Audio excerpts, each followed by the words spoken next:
বন্ধুরা তোমরা সবাই রেডি তো? কারণ হচ্ছে সব মেয়েদের একটাই চিন্তা, ঘরে ঘরে কখন রেজাল্ট ঘোষণা হবে। মানে এইচএস মাধ্যমিকের সময় এত টেনশন হয়নি যতটা এখন সব মেয়েদের বুকটা ধক ধক ধক ধক করছে যে আমরা অন্নপূর্ণা ভাণ্ডার পাবো, অন্নপূর্ণা যোজনা পাবো কি পাবো না। মুখটা দিকে তাকাচ্ছে করে, আমি ভিডিও করছি না। হ্যাঁ, সে যাই হোক। তো সবাইকার একটাই চিন্তা হচ্ছে যে আমি পাবো, মানে লাখ কাজ করবে এখন। এইটাই আসল লাখ, যে কে পাবে টাকা, কে পাবে না।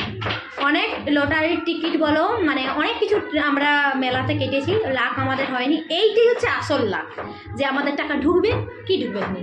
অন্নপূর্ণা পেলে একদম এই তোকে খাওয়াবে, পার্টি দিবে। সে অনেক সবাইকার মানে কি বলবো মানসিক করা আছে যে ওকে এইটা দেবো সেইটা দেবো।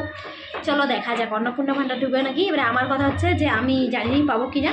এবার আমারও খুব চিন্তা হচ্ছে যে অন্নপূর্ণা যোজনা পাবো কি না, অনেক নিয়ম তো। ভোটের আগে তো এগুলো হয়নি, তো ভোটের পরে যাই হোক, ওটা আমি কোনো কমপ্লিকেশনে যেতে চাইনি। সেটা হচ্ছে এখন পাবো কি না সেটা আমরা সবাই দেখছি। চলো, যদি সবাই পাও তাহলে আমার এখানে কমেন্ট করে জানাবে কে কে পাইছো। আর যদি তোমরা পাই থাকো তাহলে আমাকে একটু ট্রিট দিয়ে দেবে, ঠিক আছে?